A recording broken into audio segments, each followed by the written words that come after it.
Amazonas. Lo que pasa es que me lo hiciste en inglés, pero vos me dijiste algo sobre la desaparición del Amazon en Internet. Y quiero entender un poco, porque habíamos hablado que el Amazon está en peligro de desaparecer en el planeta, y me dijiste, no solo en el planeta, también en Internet. ¿Cómo fue eso? Contame.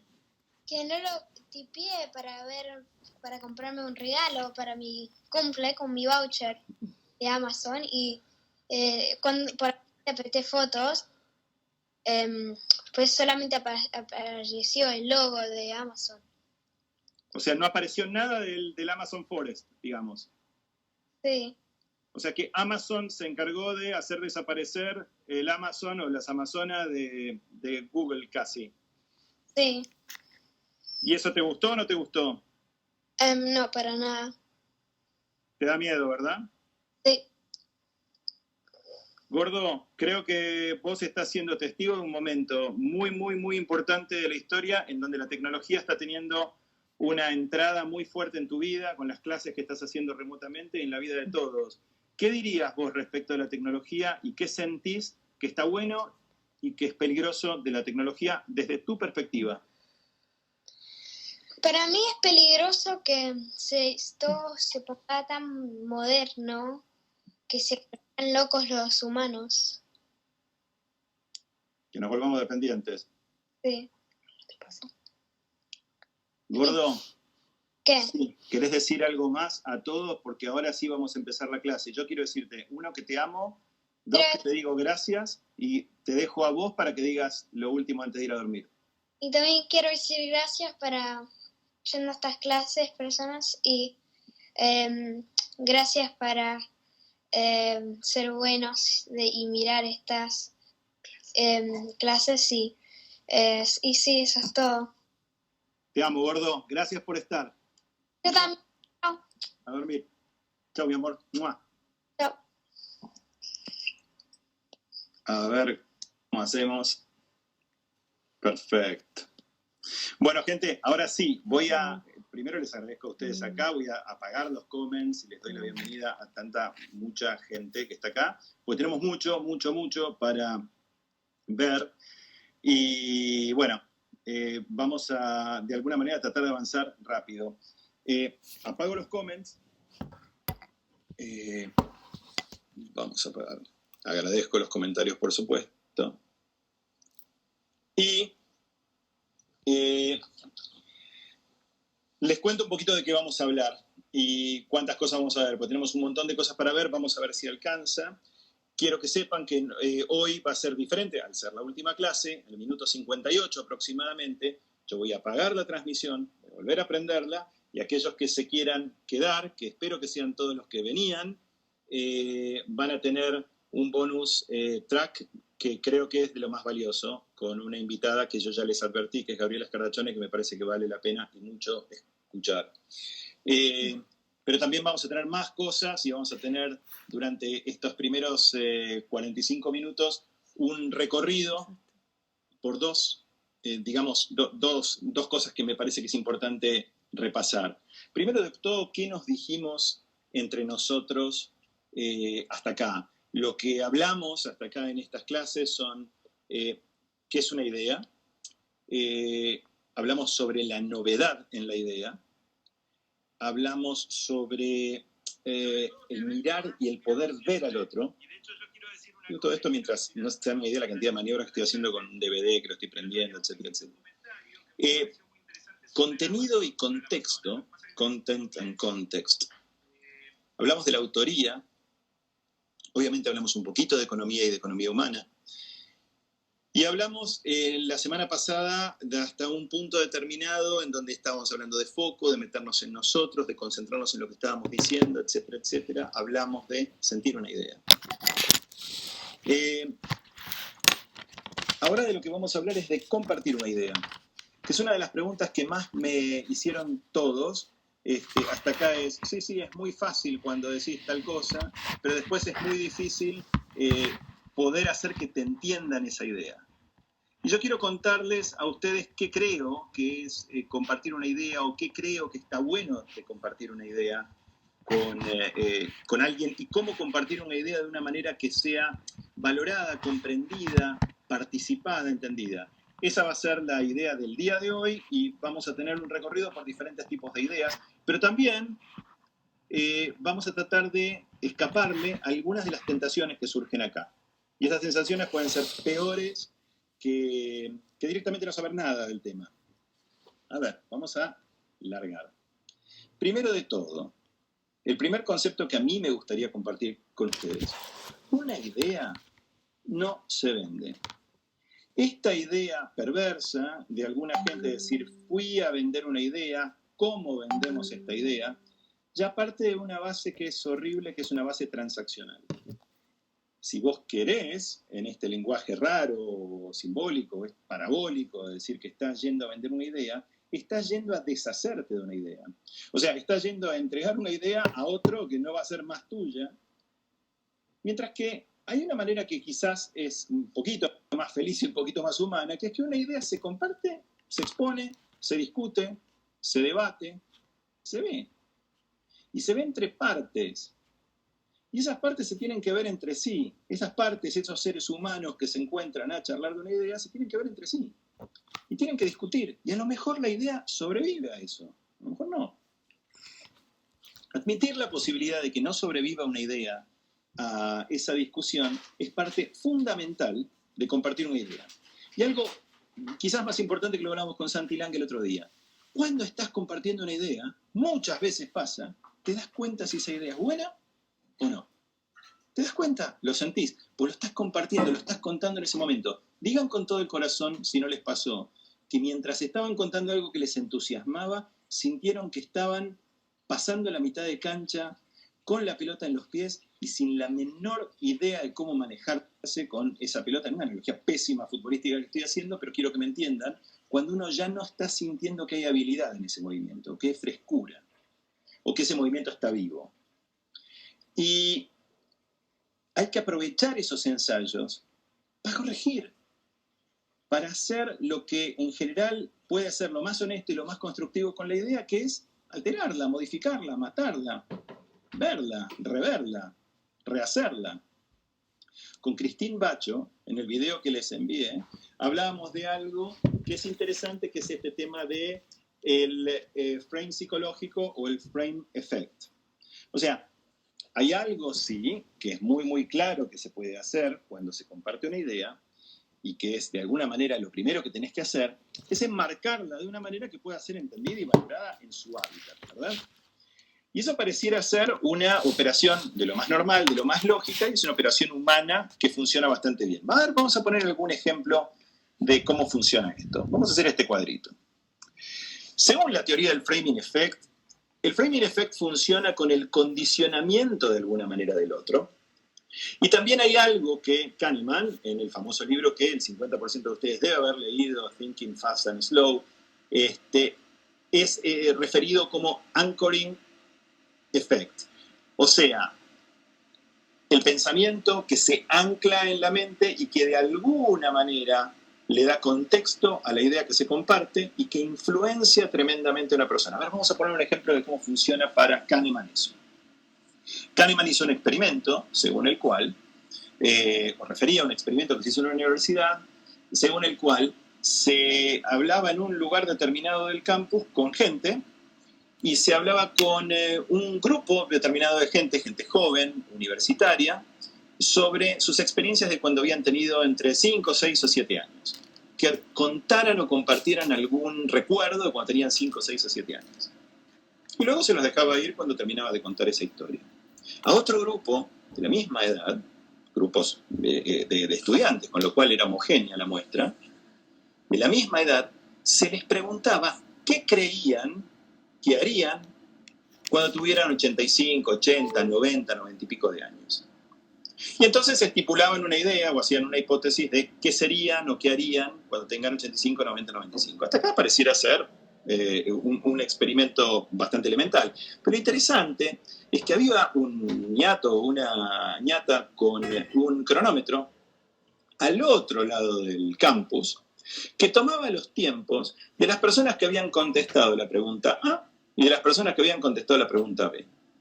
Y quedó establecido en ese experimento que las personas que habían contestado experiencias que tenían que ver con su juventud, 5, 6, 7 años, niñez, caminaban mucho más rápido ese recorrido que las personas que referían a sus experiencias de cuando tuvieran 80, 85, 90 años. El recorrido lo hacían mucho más rápido en promedio los del grupo A que los del grupo B. Y de esa manera se empezó a desarrollar la noción que cuando vos pones una semilla de un determinado pensamiento, lo que estás haciendo es generar un determinante o un condicionante al comportamiento posterior de esa persona. ¿Qué quiere decir esto? Que en definitiva, cuando ustedes están compartiendo una idea con alguien, el framing de esa idea, de alguna manera, setup o introducción psicológica de esa idea, no una introducción intelectual pesada, pero una introducción psicológica del modo, o lo que decíamos en algún momento determinado, como los gringos dicen, del way de esa idea, influencia y mucho. No sé si se habrán dado cuenta, pero muchas veces pasa, y en las conferencias de Borges pasa muchísimo, que ese condicionamiento del otro a veces es hasta gentil. A le dice a B determinada cosa que genera que B se comporte no necesariamente como B, sino como C, que puede ser un B mejorado. Por ejemplo, frases amables como ustedes bien saben, Oscar Wilde, era socialista. Y todo el público hace como una especie de, claro, por supuesto, cuando quizás el 70% del público ni lo sabía que era socialista, no sabía muy bien quién era Oscar Wilde, o sí sabía quién era Oscar Wilde, pero no tenía ni idea de su idea política. Pero lo que hace Borges en ese momento, por decir Borges, en esa conferencia, es poner al público en un mismo plano y enmarcarlo gentilmente en todos sabemos esto. Y de esa manera embarca a la audiencia en el próximo paso de lo que quería decir. Por ejemplo, un ensayo muy interesante a propósito sobre el socialismo que tiene Wilde, que vale la pena leer y que yo se lo voy a pasar después en los apuntes. Pero no solo estas actitudes o estas acciones determinan el famoso framing effect. El sábado pasado salió esta tapa en el New York Times que considero que va a ser una tapa histórica y no creo que sea una tapa histórica por todas las buenas razones. Esta es una tapa realmente muy extraña porque el New York Times se anima por segunda vez en su historia. La primera vez lo hizo con un procedimiento al revés que tenía que ver con el crecimiento de infectados y esta vez lo hizo con el desempleo. Esta tapa es tremendamente llamativa porque por supuesto elabora esta idea del desempleo acá y luego opera gráficamente de una manera absolutamente dramática para indicar el nivel de desempleo hoy en los Estados Unidos. ¿Cuál es el problema que tiene para mí el framing effect? Que la espectacularidad o la tentación de espectacularidad gráfica que tiene esta tapa, a lo mejor lo que hace es generar algo que los medios serios han tratado de evitar históricamente, que es sensacionalismo. Y lo que creo que está pasando en el rol de la prensa en este momento es que está en una especie de situación de tal protagonismo y de tanta luz sobre sí, que en algunos momentos tiende a la tentación de este tipo de compartir noticias dramáticas y buscar incluso opciones casi gráficamente humorísticas como esta, de algo tan trágico, y hasta incluso tendenciosas en el sentido de que claramente se sabe que el New York Times está fuertemente en contra de Trump. Con esto no quiero decir nada a favor de Trump, por el amor de Dios, creo que es una de las peores administraciones en casos de crisis probablemente de la historia de la democracia moderna. Pero sí estoy diciendo que quizás hay una tentación de framing que ha tenido el New York Times en la que ha caído y que no necesariamente puede ser la más afortunada. ¿Qué es lo que pasa también a veces con el framing effect? Que opera también de otras formas. Lo que se hace es, en vez de atacar el tema directo, se busca lo que podemos llamar una variante de encuadre. ¿Se acuerdan cuando nosotros hablábamos de A y B discutiendo sobre una mesa y de golpe cambiamos el tema y nos ponemos a hablar sobre el florero y nos ponemos a hablar sobre las flores? O sea, cuando un tema de alguna manera se evita directamente y se hace una circunvalación alrededor del tema, se eligen temas un poco más interesantes, amables, lindos de llevar, y de algún modo se saca el estrés en el centro de esa idea. Eso generalmente funciona y en debates y en discusiones puede llegar a ser interesante. Tratar de sacarle el estrés a eso, que sí, por supuesto, es un consejo que le doy a todo aquel que tiene la sensación de que tiene que salir corriendo a vender algo. Luego, y me parece que es interesante empezar a observar esto desde ejemplos que son por ahí un poquito más gráficos y un poquito más divertidos de observar, podemos empezar a entender que hay cruces de este tipo de maniobras o de este tipo de estrategias de poner al espectador de esta idea o con quien estamos compartiendo en un lugar psicológico distinto e inesperado. Vamos a ponerles un ejemplo de una película que a mí me encanta, que me parece que nos va a dar una pauta. Voy a bajar el volumen del televisor que está atrás y voy a ponerles esto que está acá. Esta es la escena introductoria de la película La Dolce Vita, que por supuesto ustedes seguramente deben haber visto.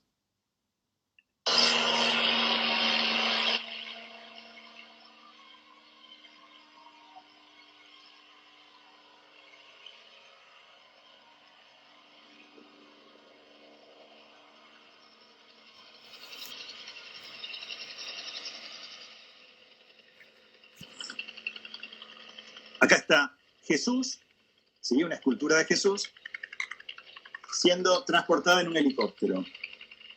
Unos obreros lo saludan. Jesús va por el cielo llevado en un helicóptero. Pasamos de esos obreros a esta terraza con unas chicas lindas. Guarda, è Gesù! Ma dove va? Dicen, miren, es Jesús. Y luego nos damos cuenta que hay un segundo helicóptero, un primero con Jesús y un segundo helicóptero que lleva ¿a quiénes? Lleva a unos fotógrafos. Básicamente lleva un paparazzi. Los fotógrafos por un segundo van a hacer una vuelta en redonda y van a volver a la terraza de las chicas porque están más interesados claramente en las chicas que en Jesús. Vuelven a saludar y ahí están el fotógrafo y Marcello Mastroianni, que es el periodista. Se dicen alguna que otra cosa, quedan en algo para algún otro momento, y luego el helicóptero va a seguir a Jesús.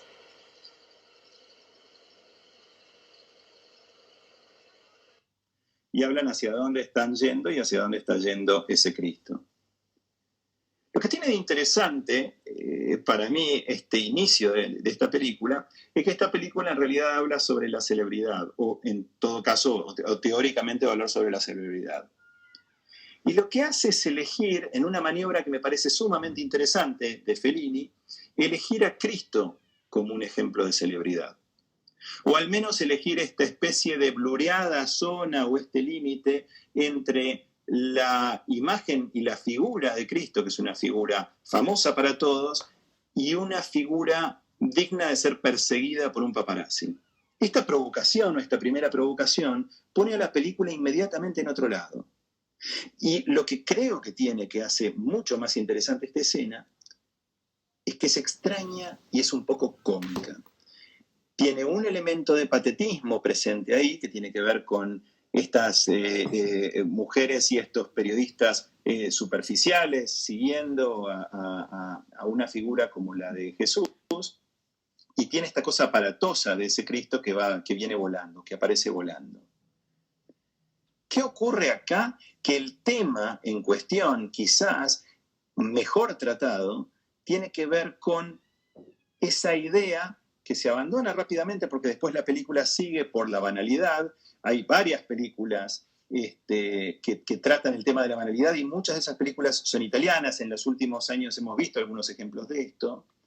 Pero lo que a mí más me maravilla es que el comienzo de esa película y el dejar esa escena de Cristo, a la que prácticamente no se vuelve, es probablemente lo más importante que pasa en la película. Y nos setea una situación que es muchísimo más grande y muchísimo más grave, pero con un poquito de humor, de lo que el resto de la película teóricamente va a tratar, y nos predispone a la película de otra manera, de una manera muchísimo más ambiciosa. Hay varios ejemplos de este tipo de procedimientos. Un ejemplo que me parece que vale la pena compartir con ustedes es un ejemplo que van a recordar, porque seguramente varios de ustedes vieron esta película, que es La Vita è Bella. Y vamos a discutir por un segundo el efecto que tiene este psychological frame sobre un drama, o sea, se está hablando de los nazis y del holocausto, y se está poniendo el holocausto y los nazis en un framing psicológico que tiene no tanto que ver con la banalidad, como lo está haciendo Fellini, con una pequeña sonrisa, pero es una sonrisa, entiendo yo, un poco más inteligente, contra esta idea de esta película que es definitivamente cruzar esto con momentos de comicidad. Vamos a ver cómo funciona en esta escena. What did he say? He wants somebody who speaks their language. He's going to explain the camp rules. You speak German? No?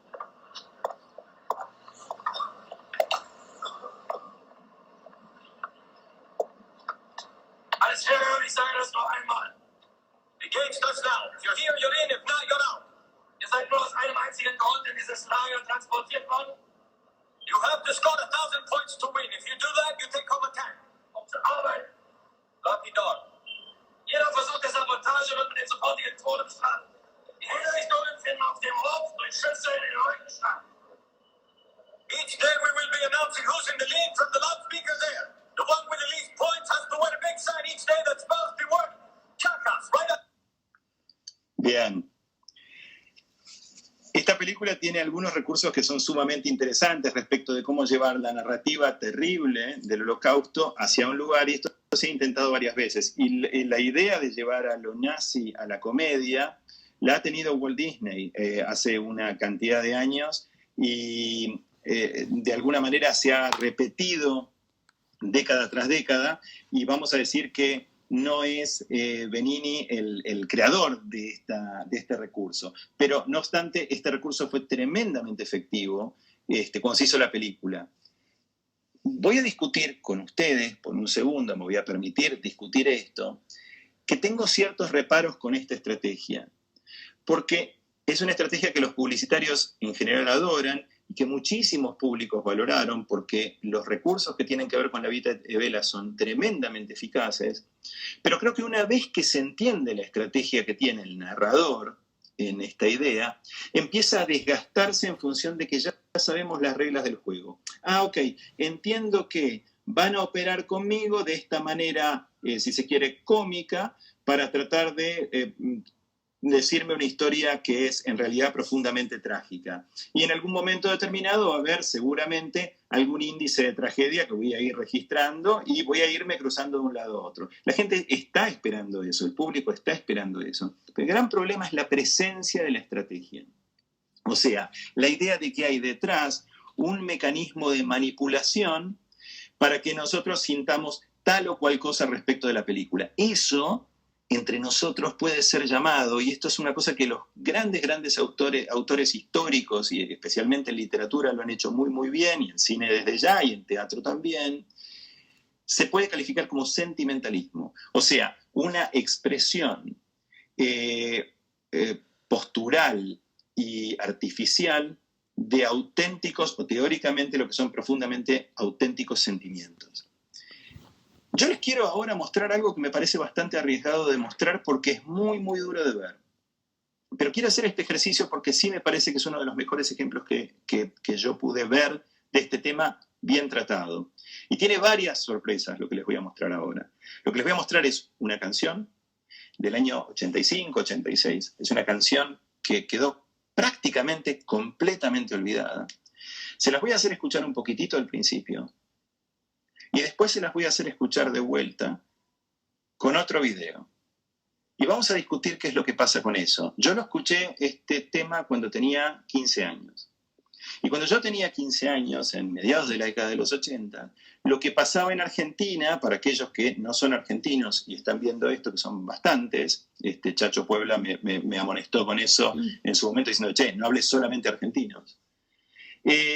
Habíamos recién salido de una dictadura militar y estábamos en un momento de ingreso a otra completamente diferente etapa, con un juicio a las juntas. Y salió este tema. Y este tema, que ahora les voy a poner el play.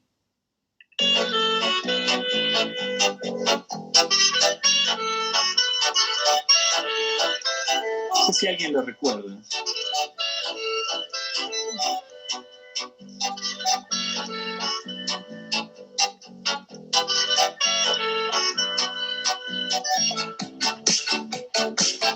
Bien. Creo que nunca Yo a vos no te quise matar. Las órdenes se cumplen, no se piensan. Y ahí están. Bien. La banda se llamaba Instrucción Cívica, el tema se llamaba Obediencia Debida, y es este tema un poquito casi como un jingle, ¿no? Es como un poquito superficial, con esa vocecita que parece hasta que tiene como alguna cosa ligera o liviana, y esta melodía que es bastante pegadiza. Yo me acuerdo que me quedó muy pegado esta canción en ese momento y me impactó fuertemente porque venía con un video. Y era un video de estos dos integrantes de la banda, que no les voy a decir quiénes eran, que iban caminando por las calles, etc. Lo vi en tele, en la época que existía la tele abierta y no había cable. Ahora les voy a pedir que vean el mismo video, pero con algo que hizo gente que viendo este tema o que tomando este tema, lo grafica como lo que efectivamente está diciendo este tema.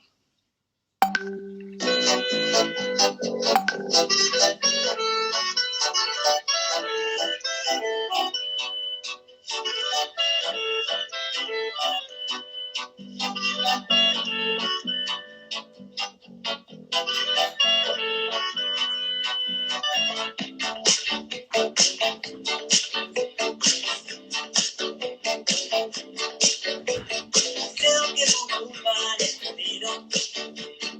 Yo a vos no te quise matar. Las órdenes se cumplen, no se piensan. Y ahí están. La obediencia tiene sus bemoles.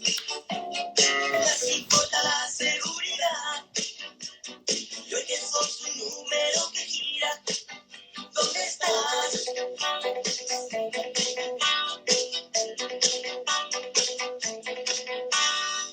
Yo tuve un perro y una profesora que me enseñaron a olvidar.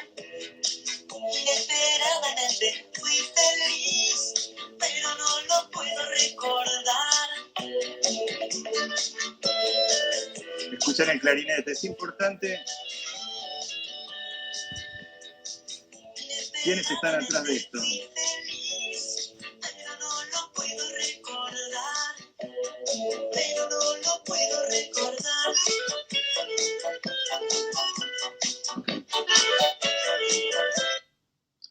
Vean. Yo recuerdo este tema y recuerdo lo que me pasó con este tema. Estamos hablando de una década en donde, por ejemplo, Charly García había escrito Los dinosaurios, ¿no? Y se habían escrito muchos temas sobre los desaparecidos. Sin embargo, este es el único tema que me quedó muy, muy fuertemente abierto de esa época, porque me despertaba una enorme intriga tonal. ¿Por qué se había dispuesto este tono en un tema que era tan absolutamente tan terrible?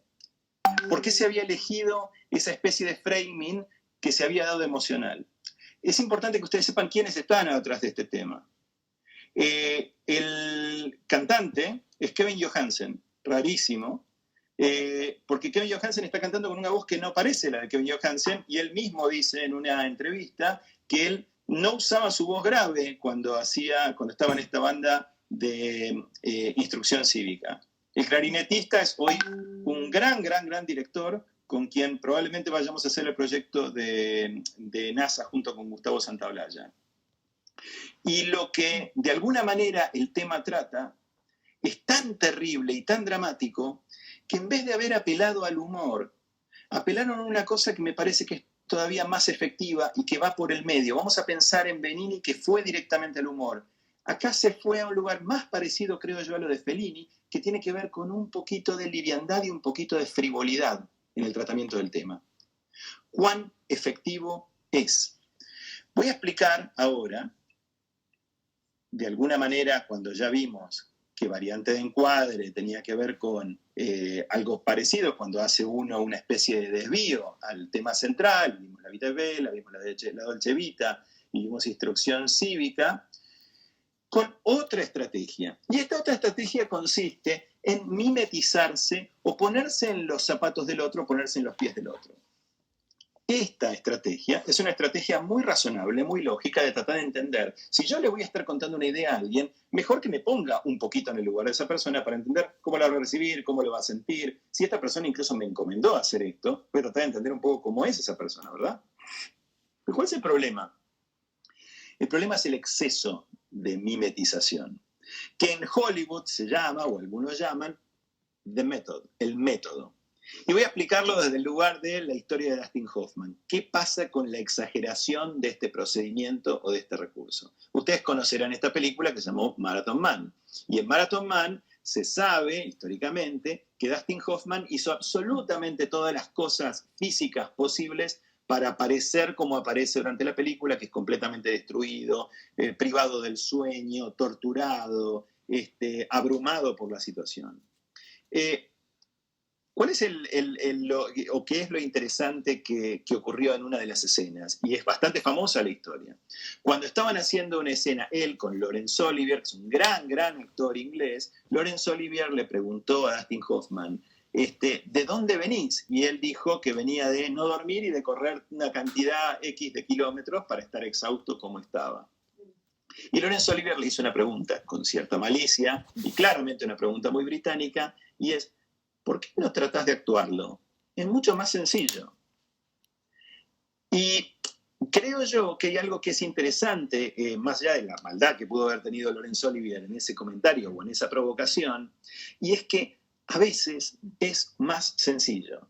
Lo que yo les quiero recomendar de corazón es que todas estas indicaciones que da Christine y todos estos comentarios que yo estoy haciendo de estos recursos de framing effect, etcétera, ustedes los tomen con mucho cuidado. Porque todo lo que se haga con una pizca de más se convierte en manipulación, utilización o una forma artificial de decorar la idea que se está contando para vender. Y dijimos al principio de todo que la idea era tratar de no vender, sino de compartir. Es más fácil y yo les puedo asegurar que al ser más fácil y más honesto y más sencillo, funciona mejor. Hay ideas muy graciosas que tienen que ver con el tema de qué es lo que pasa con el famoso método o cuando se está haciendo algo que es excesivamente impostado o actuado. Estaba poniendo yo acá que uno de los problemas que tenés cuando tenés el caso de Dustin Hoffman, es que Dustin Hoffman en realidad está convirtiéndose más que en la representación de un personaje, en una réplica de un personaje. En una estafa, porque en definitiva es una réplica de algo, pero no es el original. Y vos lo que en el fondo venís es a ver a un actor. Les voy a poner un ejemplo de qué es lo que pasa cuando se produce esa confusión en el público y qué es la bronca usual que ocurre en el público cuando pasa una cosa así. Miren esta escena porque creo que todos los que la hayan visto, a mí realmente es una escena que me produce muchísima fascinación entender qué es lo que pasó acá. Esto es el Vía Crucis en una Pascua en algún pueblo y finalmente la crucifixión, está Cristo en el medio y un soldado romano que le va a clavar una lanza en el pecho. Algunos de ustedes deben haber visto esta escena. Y pasa, viene un aviso, pero esto se va a ir en 2 segundos, 1 segundo. Perfecto. Miren esto.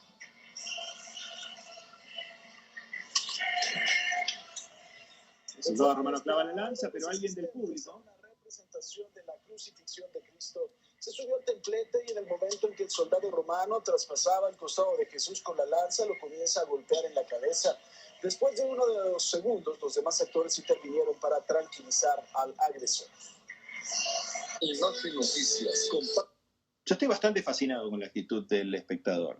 De hecho, hay una obra que vale la pena leer. Si no la leyeron, todavía se las recomiendo, que es una obra que trata exactamente el mismo tema, que es de Estanislao del Campo, y que es el Fausto de Estanislao del Campo, en donde un gaucho va al Teatro Colón a ver el Fausto y no se da cuenta que eso que está ocurriendo ahí es una representación. Relata a un amigo cuando vuelve todo como si efectivamente hubiera ocurrido. Y lo hace, y por supuesto toda esta obra tiene un tono de humor y es verdaderamente muy graciosa, de una manera que en definitiva lo que muestra es la confusión que hay cuando se exagera este rol de ponerse a representar a algo o a alguien. Hay una película que no se las recomiendo salvo para que les dé un poquito de bronca por momentos, que es una película sobre la vida de Shakespeare, que está hecha por Kenneth Branagh. Y Kenneth Branagh en esta foto funciona bien, porque es una especie de Shakespeare. Miren la luz, miren esto, miren este momento. El problema es que después se mueve Shakespeare en algunos momentos, o tiene momentos de luz de día que son bastante terribles, en donde se ve la peluca, el maquillaje, y ya no está tan ocupado en ese bigote con puntitas, y en todo el maquillaje y de todo el recurso y el sufrimiento que hay en la producción, que lo que empieza a entender es que hay un exceso de manipulación, una cierta complejidad, hay pelucas, hay fosilización, hay un manejo del público. Y acá es donde los llamo a, una vez que entendimos todo esto y todo el desgaste que tenemos cuando nosotros estamos tratando de alguna manera, vender una idea, que me parece lo más importante que ustedes tendrían que entender. Si ustedes sienten una idea, la van a poder compartir bien y con tranquilidad. Y el otro lo va a entender. Aunque no los escuche, lo va a entender porque lo va a ver, lo va a sentir también. Va a haber una transmisión que es muy, muy simple. Miren, en este procedimiento hay dos posibilidades. Opción 1, A, intriga a B. ¿Pero con qué la intriga? No sé, lo vi muy apasionado, algo esto debe tener, que es un poco lo que pasa con instrucción cívica. Me intrigó, no entendía por qué ese registro de canción se había utilizado para ese tema. Y eso es creíble. No se ven los hilos. La opción 1, malentendida, es que A manipula a B. ¿Qué es lo que empieza a pasar con la repetición de escenas de esta película? En donde uno empieza a darse cuenta el plan. ¿Qué es lo que pasa con ese plan? La opción 2 es A chamulla a B cambiando de tema, que era lo que decíamos de que, bueno, empezás a hablar de la mesa, pero después le pones un florero y le pones una flor, cuando esa operación es especulativa e insincera. Y ese es un gran riesgo que corremos cuando estamos haciendo estas cosas que tienen que ver con, de vuelta, hablábamos de la mesa que se vendía, vender.